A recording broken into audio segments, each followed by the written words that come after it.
Kenaikan harga BBM belakangan ini memicu kenaikan harga atau terjadinya inflasi dan kemudian banyak kalangan di masyarakat yang menganggap bahwa ini masyarakat daya belinya sedang turun, tetapi kemudian BBM dinaikkan. Tapi faktanya di lapangan saya melihat bagaimana gerai-gerai tetap penuh ya, pesanan-pesanan secara online juga nggak surut begitu, bahkan tempat-tempat wisata yang konon katanya mahal juga kalau ditelisik ternyata juga tetap dipadati ya oleh para pecintanya, peminatnya dan sebagainya. Nah, persoalannya apakah sebenarnya karena jumlah uang atau sebenarnya ada PR, ada persoalan dalam hal pengelolaan keuangan di masyarakat. Selamat pagi Smart Listener dan juga sahabat yang bergabung pagi ini, kita akan coba cari tahu ya bagaimana sebenarnya pengelolaan keuangan pribadi dan ini berefek nggak sih nanti juga kepada daya beli dan seterusnya. Nah, pagi hari ini seperti minggu lalu ya, spesial banget, selalu ada tamu-tamu baru yang kami ajak kita untuk berkolaborasi dan mengelaborasi topik kita ya. Nah, saya mau perkenalkan dulu kepada kita semuanya sebelum saya menyapa ada Pak Eko dan juga Pak Teguh. Saya mau menyapa tamu spesial kita dari BNI Asset Management. Beliau adalah Mas Andri Tribowo, Head of Channel Distribution BNI Asset Management. Selamat pagi Mas Andri. Selamat pagi Mbak Ola. Terima kasih sudah berkenan untuk hadir. Nah, saya juga ingin menyapa ada Mas Teguh. Nggak enak banget ini bilangnya Mas Teguh. Aja Mbak.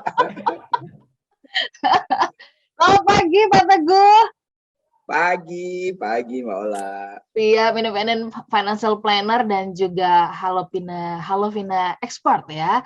Nah, kemudian juga ada Bapak kita ini kepala sekolah istilahnya ya, Pak Eko Priyopratomo. Beliau adalah Presiden Komisaris PT BNI Asset Management. Selamat pagi Pak Eko. Selamat pagi Mbak Ola, Pak Teguh, Mas Andri.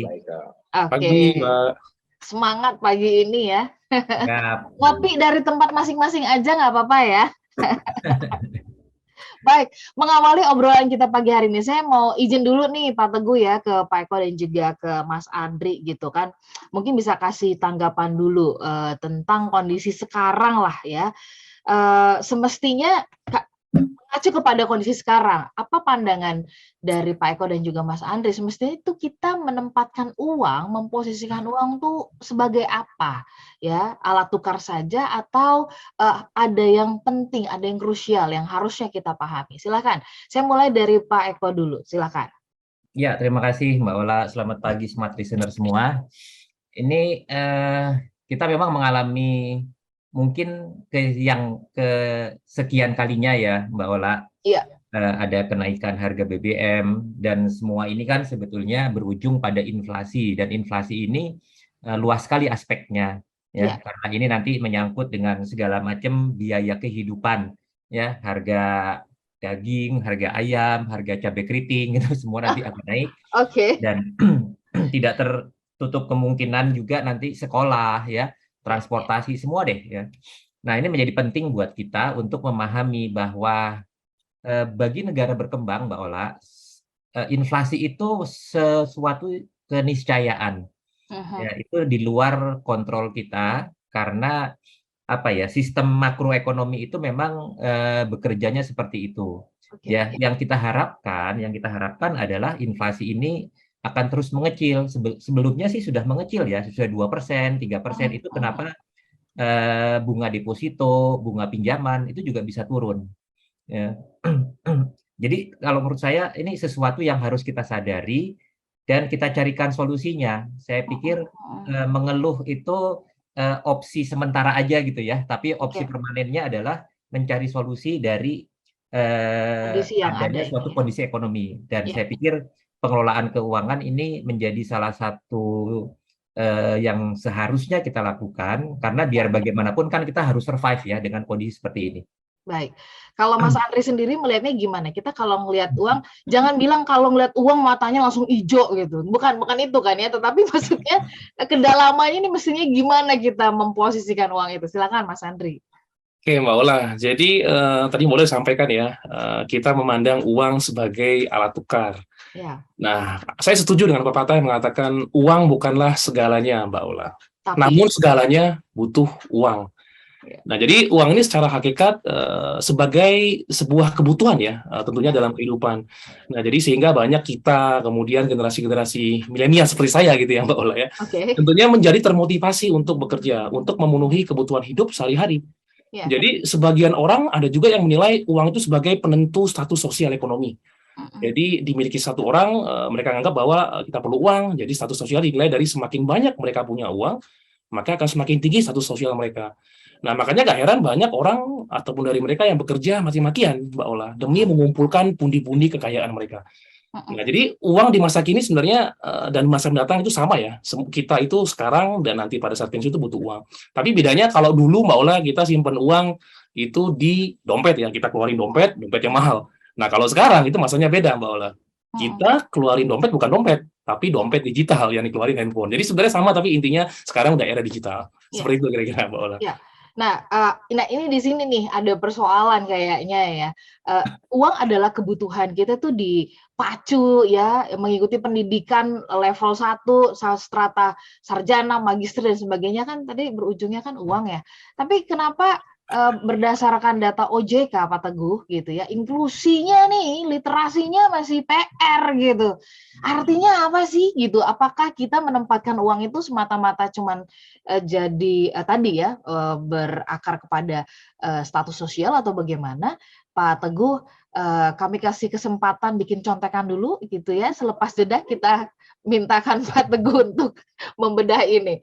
Saya izin nih Pak Eko dan juga Mas Andri, saya tadi terjeda pertanyaannya kepada Pak Teguh ya. Ya. Kalau berdasarkan data OJK, inklusi dan literasi keuangan masyarakat Indonesia itu masih jadi PR. Nah, apa ini penyebabnya dan apakah ini juga berimplikasi kepada perilaku keuangan kita secara general? Silakan Pak Teguh. Ya, yang PR banget sebenarnya literasi. Kalau inklusi relatively udah cukup mengalami oke perkembangan lah ya. Jadi inklusi itu kan akses masyarakat terhadap produk keuangan. Iya. Sekarang jumlah rekening di perbankan itu ada 400-an juta rekening. Artinya mungkin rata-rata masyarakat kita yang sudah Punya dewasa dua, ya. itu memiliki lebih dari satu rekening kan gitu. Ya. Nah itu sehingga kalau inklusi udah oke. Kalau literasi memang negara kita sedikit darurat membaca ya Mbak Ola ya. Darurat mendengar. Lebih banyak bicara, lebih banyak berkomentar atas sesuatu yang tidak dikuasai. Gitu kan, kira-kira kan gitu kan. Sehingga negara kita juga, bukan negara kita sih ya, lebih ke arah, mungkin di antara kita perlu banyak yang diperbaiki ya. Kita harus lebih menggiatkan yang namanya edukasi, belajar, dan juga memahami, dan lagi-lagi satu hal yang sering kita alami adalah terkaget-kaget, terheran-heran gitu kan. Heran, wow, ketika tiba-tiba ada produk baru yang namanya kripto misalkan gitu. Wow, ada investasi baru yang namanya apa yang kasih return 4% per bulan, 3% per bulan gitu ya. Nah, ini sehingga terkaget-kaget, wah keren nih, menarik nih, tanpa mau mempelajari risikonya, tanpa mau mempelajari ini barang apa, tanpa mempelajari ini sebetulnya cara kerjanya bagaimana. Nah, sehingga memang betul PR kita adalah di literasi, PR kita adalah bagaimana kita memasyarakatkan, membaca, memasyarakatkan, memahami, dan tidak gampang wow gitu. Ya. Cobalah sekarang ada diviralkan satu tempat yang Instagramable gitu ya. Wah, rame banget. Sampai-sampai kan akhirnya dibikin apa? Foto di Instagram versus reality kan gitu tuh. Iya. Karena realitinya nggak seindah itu sebetulnya. Pas kesana ya kita, oh oke, that's fine, ya segitu aja gitu kan. Nah, sehingga kita memang PR banget literasi, termasuk literasi keuangan, karena literasi keuangan ini yang banyak nanti akan menentukan di masa depan bangsa kita ini, masa depan masyarakat kita ini, masa depan generasi ke depan kita ini, sehingga generasi ke depan harapannya lebih sejahtera daripada generasi kita, gitu sih Mbak. Iya. Kalau literasi keuangan ini akan semakin bagus gitu ya, maka mungkin kita nantinya juga akan bisa dengan sangat percaya diri mengatakan enggak, kita nggak butuh subsidi, udah mandiri kok secara keuangan gitu ya Pak Teguh ya. Tapi kan memang sebenarnya juga berdasarkan undang-undang memang ada bagian-bagian yang memang harus disubsidi oleh negara. Tapi berkaitan dengan pengelolaan keuangan seolah-olah ini hanya domain orang-orang yang uangnya banyak, Pak Eko, yang gajinya besar gitu. Udahlah kalau yang standar-standar aja nggak usah ngomongin pengelolaan keuangan, udah dipakai kalau ada, kalau nggak ada ya udah apalah gitu ya. Lihat nanti aja gitu. Bagaimana tanggapan Pak Eko mengenai pemikiran ini? Ya, Mbak Ola, sebetulnya makin kecil gaji kita, itu makin perlu pengelolaan keuangan, ya. Justru ya, sebaliknya Justru itu ya. Okay. sebaliknya, kalau orang Ya. uangnya nggak berseri, mau dikeluarin kayak apa, kemudian duitnya masih tetap ada, kayaknya nggak perlu pengelolaan keuangan gitu ya. Ya. Tetapi kalau menurut saya, semua orang, berapapun gajinya, berapapun asetnya, pengelolaan keuangan ini kan sebetulnya merupakan tanggung jawab kepada Tuhan sebetulnya, Mbak Ola. Ya, karena rezeki yang kita dapatkan ini kan sebetulnya dari sisi spiritual itu kan merupakan titipan. Ya, orang yang dititipi itu punya kewajiban mempertanggungjawabkan.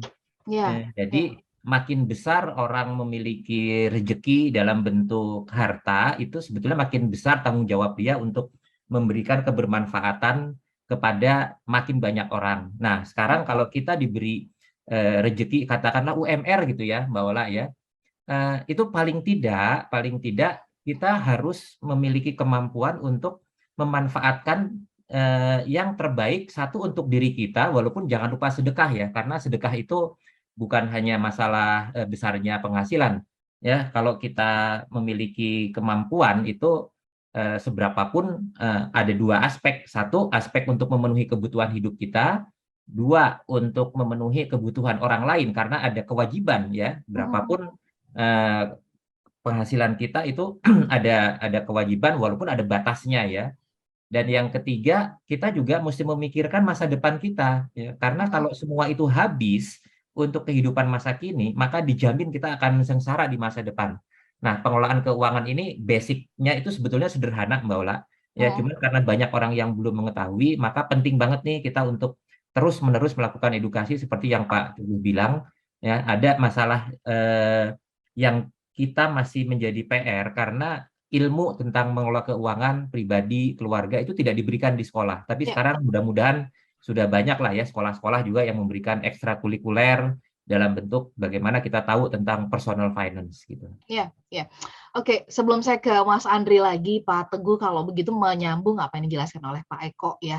Kalau gitu pengelolaan yang benar tuh gimana sih? Dan secara prinsip apa-apa yang harusnya ini menjadi perhatian begitu? Silakan, Pak Teguh. Ya, pengelolaan keuangan itu sebuah proses. Jadi jangan dipahami pengelolaan keuangan itu adalah cara ataupun membuat orang dengan segera kaya raya, enggak.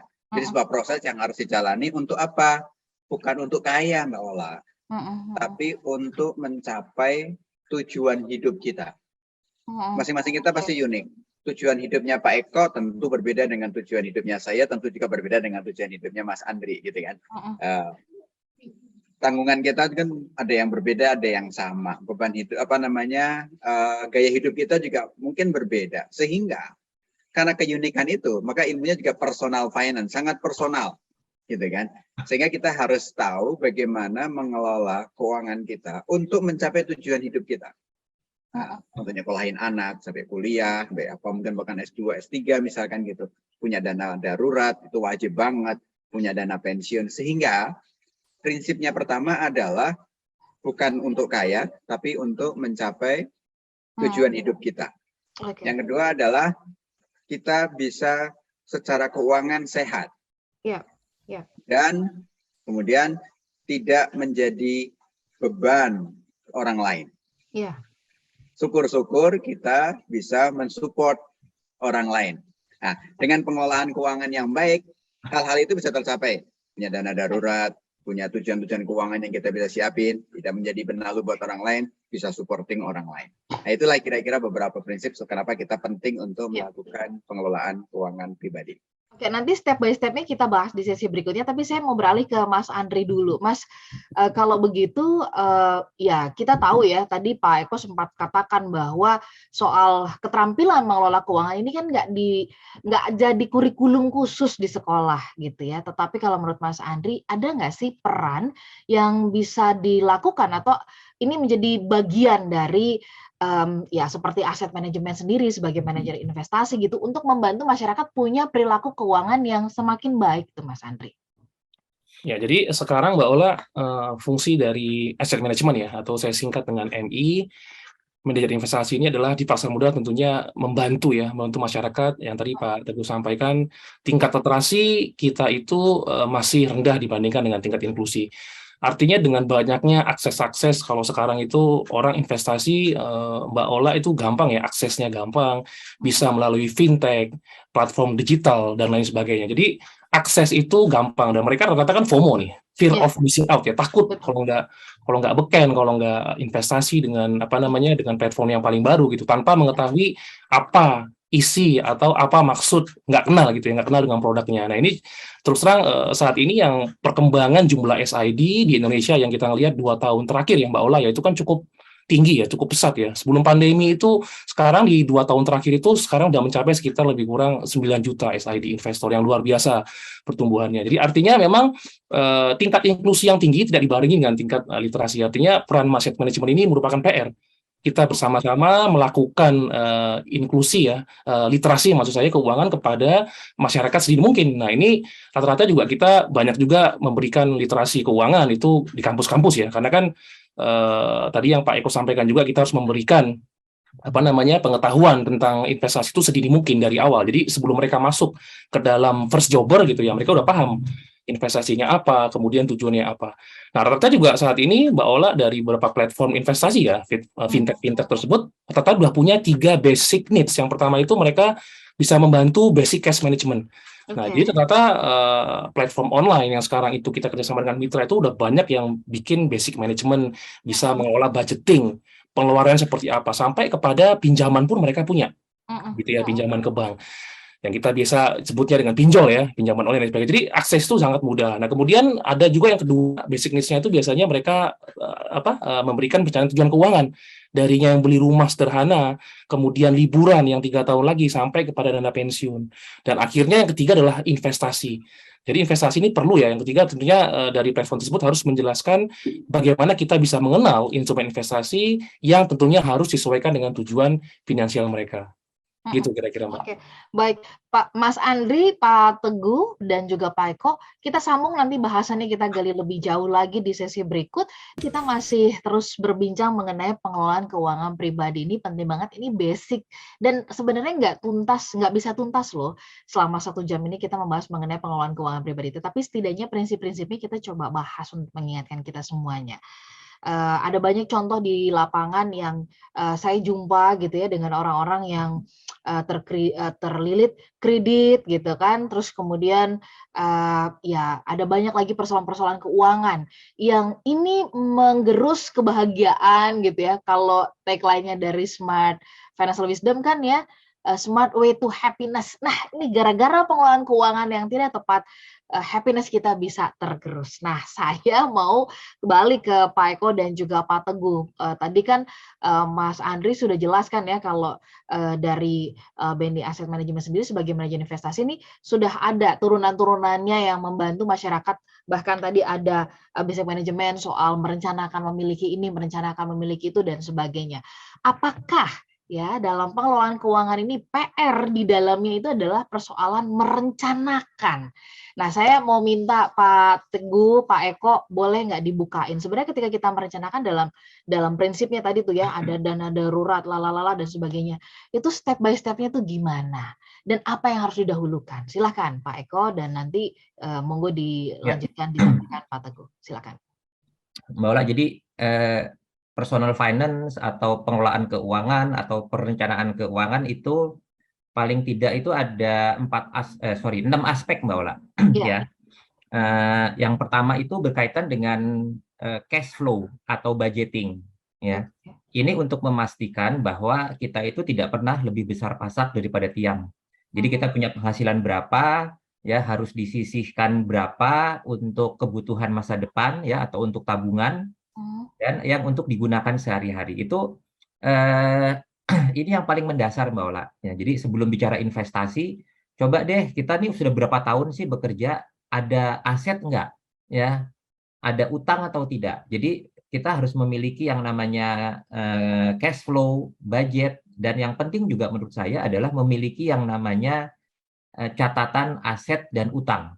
Ya, karena dari situ kita bisa melihat dari tahun ke tahun itu kita bekerja itu menghasilkan aset atau menghasilkan banyak utang gitu ya. Nah, itu yang pertama. Yang kedua, kita bicara tentang risk management. Ya, perlunya dana darurat, perlunya punya asuransi.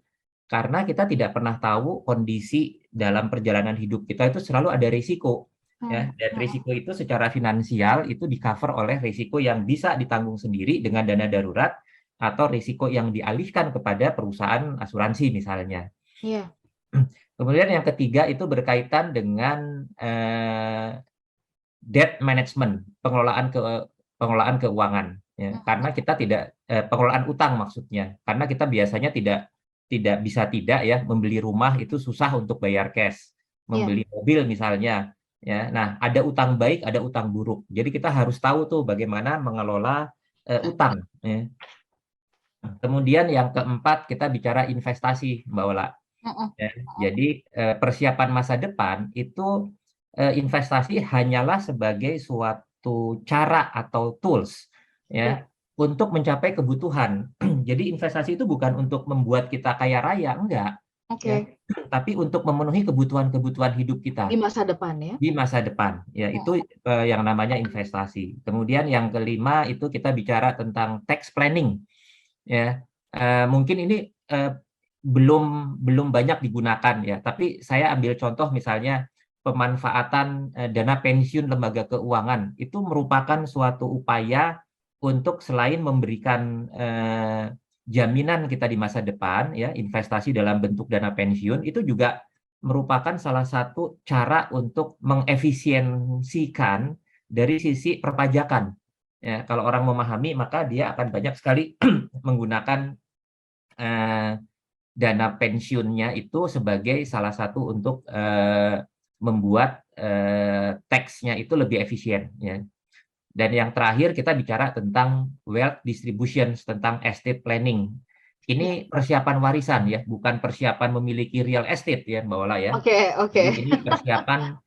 Jadi spektrum dari pengelolaan keuangan ini sangat luas ya Mbak Ola ya. Dari mulai kita memiliki income, bahkan sebelum memiliki income, kita itu sudah memiliki yang namanya cash management sampai nanti sebelum meninggal itu kita harus memiliki perencanaan warisan supaya warisan yang ditinggalkan oleh kita itu tidak menimbulkan konflik. Ya. Kira-kira aspeknya seperti itu, Mbak Ola. Baik, ini seperti yang disampaikan oleh Pak Eko, spektrumnya tuh kan banyak banget ya. Step by step-nya Pak Teguh ya.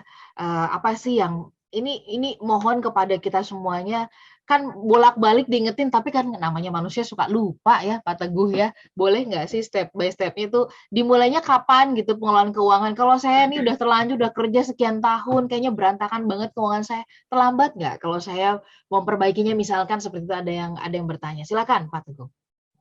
Prinsipnya lebih baik terlambat daripada nggak sama sekali. Mulainya dari mana? Mulainya for very beginning, Mbak. Mulainya itu dari diri sendiri, bagaimana kita mengontrol diri sendiri. Itu one thing lah ya. Kemudian mulai untuk perencanaan, yang pertama adalah tahu kondisi kita saat ini. Tahu kondisi saat ini itu artinya apa? Kita punya uang berapa sekarang? Oh, nggak punya, nol. Oke. Kita punya utang apa enggak sekarang? Gitu. Lalu kita punya apa aja sih? Tadi Pak Eko sempat bekerja sekian tahun, punya aset apa aja? Yuk mulai catat aset kita tuh apa aja. Mulai dari punya rumah misalkan, mobil, motor, kendaraan, ataupun tanah, dan sebagainya. Termasuk juga investasi, misalkan sudah punya reksadana, punya saham, atau punya apa gitu, catat semuanya. Sangat direkomendasikan punya catatan tertulis, harus ada itu catatan aset Anda itu ada di laptop Anda, ada di komputer Anda itu harus ada. Termasuk juga catatan utang. Juga dalam rangka mengenali diri sendiri lagi. Juga tahu pengeluaran kita dalam sebulan berapa. Ya. Mulai pengeluaran yang wajib, pengeluaran yang lifestyle, pengeluaran yang untuk hidup segala macam. Termasuk kemudian kita masuk ke pendapatan kita berapa. Pendapatan yang rutin, pendapatan yang sampingan, itu average dalam sebulan itu berapa. Ya. Nah, tadi Pak Eko bilang jangan lebih besar pasak daripada tiang. Antara pendapatan dengan pengeluaran tadi itu lebih besar mana? Dan bukan hanya sekedar lebih besar mana. Kalau besaran pendapatan itu lebih besar, lebih besarnya berapa? Itu harus tahu. Artinya apa? Misalkan, oh setiap bulan saya bisa menyisihkan 5 juta, misalkan gitu ya. Ya 5 juta itu larinya kemana? Jangan cuma di atas kertas doang. Nah mulainya dari mana? Bulan lalu deh. Sekarang udah bulan September, bulan Agustus, uang kita tuh kemana aja sih dirunut? Pendapatan kita segini. Sehingga harusnya ada saldo 5 juta dalam satu bulan itu. Nah 1 bulan, 1 juta, 5 juta dalam 1 bulan itu larinya kemana? Apakah jadi aset, apakah jadi investasi, atau jangan-jangan, oh jadi asetnya namanya gadget gitu. Nah, ini kan jadi lain hal lagi gitu kan. Nah, sehingga kita tahu itu habis itu baru kita punya tujuan.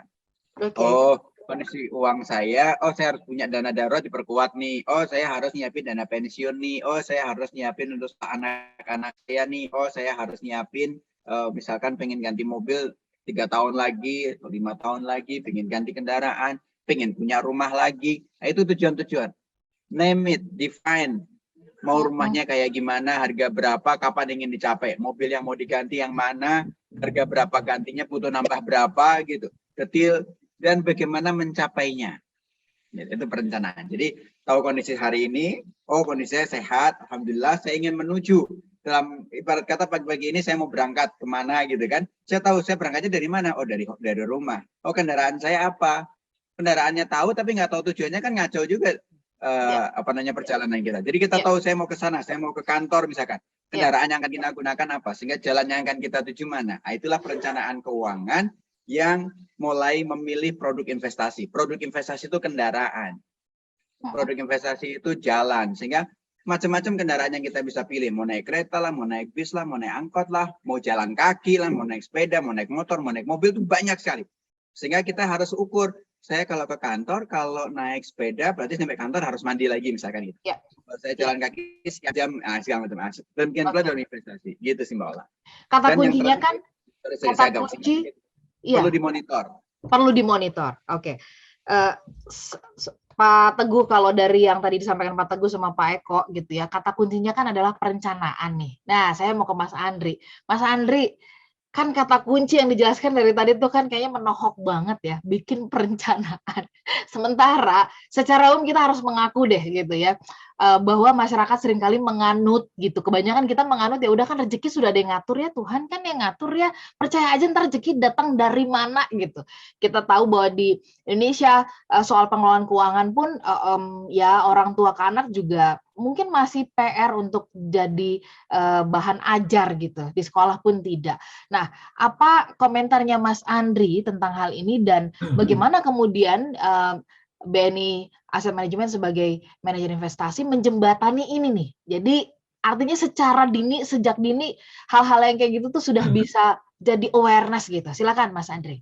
Oke, baik Mbak Ola. Jadi secara prinsip penghasilan itu setiap kita individu unik ya Mbak Ola ya. Jadi secara prinsip penghasilan ada orang yang bisa saving per bulan itu 10%, ada yang 5%, ada yang nggak sama sekali. Nah idealnya memang 10% ke atas.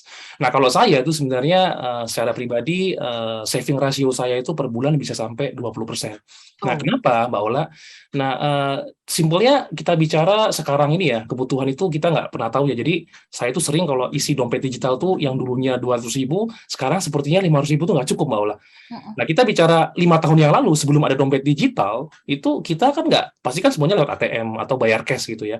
Nah sekarang dengan adanya dompet digital, kita pasti akan memicu diri kita tuh untuk konsumtif. Nah sebenarnya ini nih yang paling harus bisa kita kontrol ya. Artinya kita harus bisa punya saving rasio yang baik per bulannya, kemudian kita bisa mengalokasikan kemana produk investasi tersebut.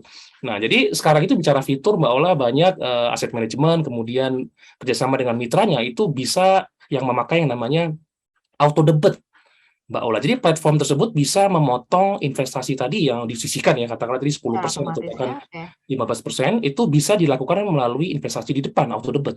Supaya apa? Supaya kita nggak lupa. Nah, jangan sampai kita investasi, oh kalau ada sisa deh di belakang baru investasikan, yang ada nggak pernah ada tuh sisanya, Mbak Ola. Tapi kalau kita alokasikan di depan, itu otomatis kita nganggapnya bahwa kalau kita punya saving ratio 10%, berarti penghasilan saya itu sebenarnya 90% dari penghasilan yang saya terima per bulan.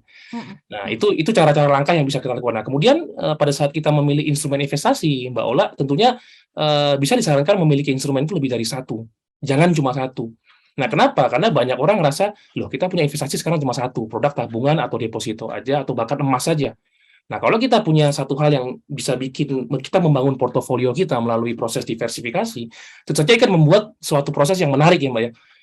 Yang nggak punya produk, kita tahu dulu, pahami, tahu resikonya, kenal dengan produknya, kemudian kita beli, otomatis kita akan menjadi lebih tertantang. Oh, produk kita lebih dari satu nih, punya 2, bahkan 3. Ada reksadana, mungkin ada saham, dan lain sebagainya. Jadi, milikilah produk investasi itu lebih dari satu. Tentunya harus tahu tujuan investasinya yang akan disesuaikan. Oke, ini bicara soal artinya dari BNI Asset Management sendiri adalah menyediakan kendaraan, istilahnya gitu ya, menyambung tadi yang dijelaskan oleh Pak Teguh gitu. Tetapi sebelum sampai kendaraan apa yang kita mau pakai, tadi catatannya adalah punya deh catatan aset, hutang, pengeluaran sebulan, pendapatannya, baru kemudian membuat tujuan sehingga nanti jelas ini kendaraan yang mau dipakai itu apa. Dan tadi saran dari Mas Andri, kalaupun pakai kendaraan jangan cuma ditaruh di satu kendaraan gitu ya, dibuat beragam, diversifikasi. Baik, kita nanti bahas pertanyaan-pertanyaan dari smart listener, dan kemudian kalau tadi sempat sudah disebutkan soal ada punya catatan hutang dan sebagainya. Pak Teguh, kalau ada di antara smart listener yang merasa bahwa Pak Teguh, saya nih kayaknya mau gimana ya, mau kelola uang, kayaknya saya tuh udah mengalami hutang tuh udah bertumpuk-tumpuk, nggak ngerti lagi jalan keluarnya seperti apa. Nanti ya kita mintakan saran dari Pak Teguh, Pak Eko, menyehatkan ini gimana gitu ya. Seperti janji saya ingin menyapa smart listener ya, satu persatu. Saya mau menyapa, ada Pak Bambang Wijanarko di Malang ya, punya pertanyaan, sebaiknya menyisihkan dana darurat tuh berapa persen sih Pak dari penghasilan kita, dan apakah BNI punya produk untuk pengelolaan dana pensiun? Nanti secara singkat dijawab ya oleh Mas Andri ya. Lalu kemudian Mbak Putri di Pontianak, uang itu adalah inspirasi katanya ya, inspirasi untuk semangat meraih impian berujung pada financial freedom lebih dini. Nah, ini kapan-kapan kita membahas juga nih financial freedom gitu ya. Pengelolaan, dan dibutuhkan melalui pengelolaan keuangan yang cerdas sebaik-baiknya sejak dini. Begitu aja sih kalau menurut aku, kata Mbak Putri gitu ya. Terus kemudian ada juga baik, ada Mas Peter Bung Peter dari Manado ya, yang menyampaikan bahwa topik pagi ini inspiratif banget karena ngomongin soal pengelolaan keuangan. Banyak kita, termasuk saya, katanya suka lupa, ngerasanya punya banyak uang aja gitu ya, ada gitu di dompet begitu, di rekening begitu. Sadar-sadar begitu mau gesek atau mau bayar udah habis gitu. Oke, Bung Peter, terima kasih.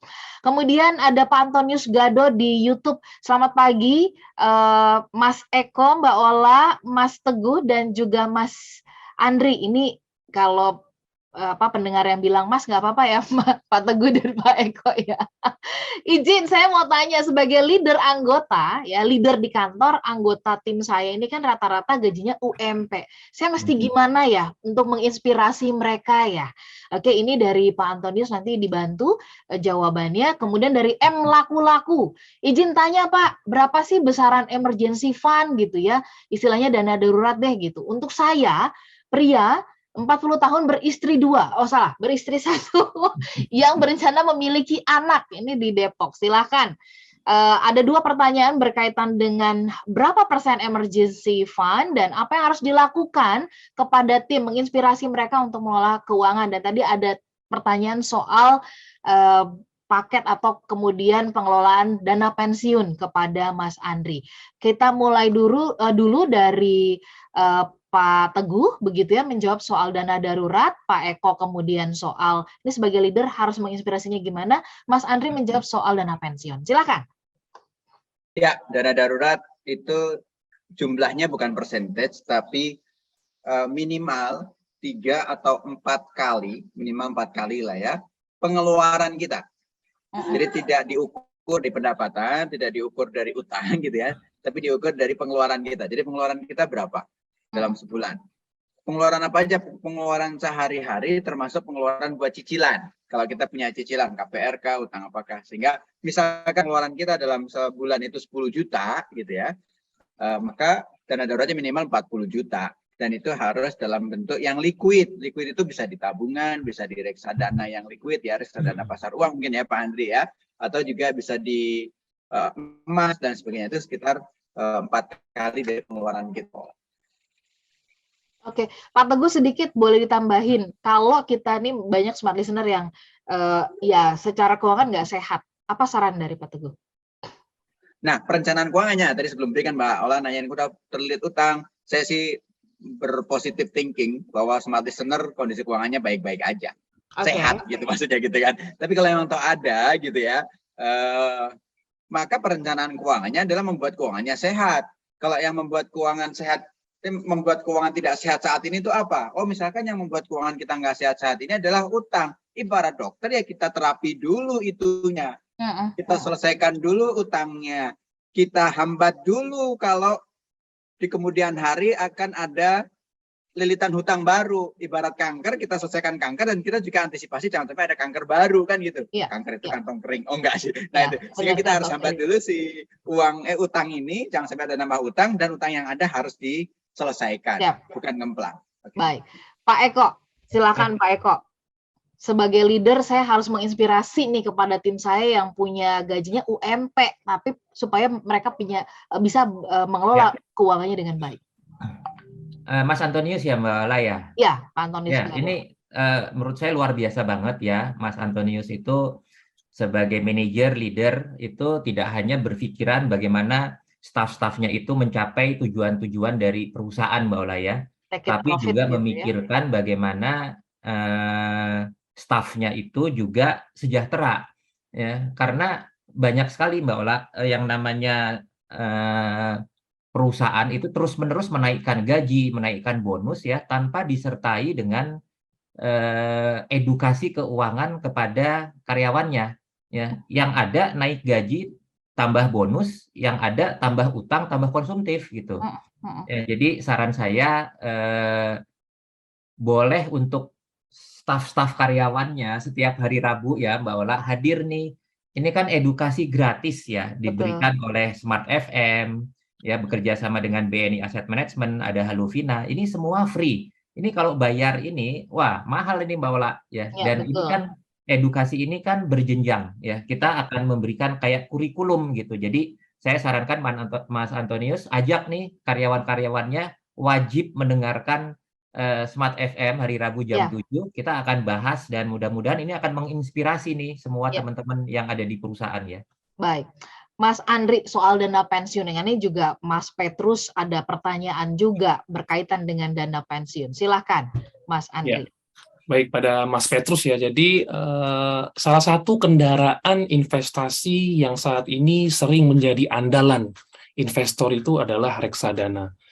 Jadi beberapa, tentunya kita juga harus tahu ya Mbak Ola ya, dengan Mas Petrus juga, masa di saat pensiun itu berapa lama. Jadi udah tahu tujuannya, tadi udah buat pensiun, kemudian jarak waktu antara sekarang dengan masa pensiun, berapa lama itu juga menjadi satu kategori ya. Kita bisa menentukan ke jenis investasi atau reksadana apa, tadi yang saya katakan di awal, itu bisa menjadi pilihan. Nah, reksadana itu bermacam-macam Mbak, ada yang jenisnya reksadana yang pasar uang, itu yang reksadana yang mempunyai resiko yang kecil, tentu saja juga imbal hasilnya kecil. Sampai kepada reksadana yang fixed income, pendapat tetap ya isinya obligasi, sampai juga kepada reksadana yang saham ya, yang isinya itu adalah saham, kemudian resikonya tinggi. Tapi secara imbal hasil juga memberikan return yang tinggi.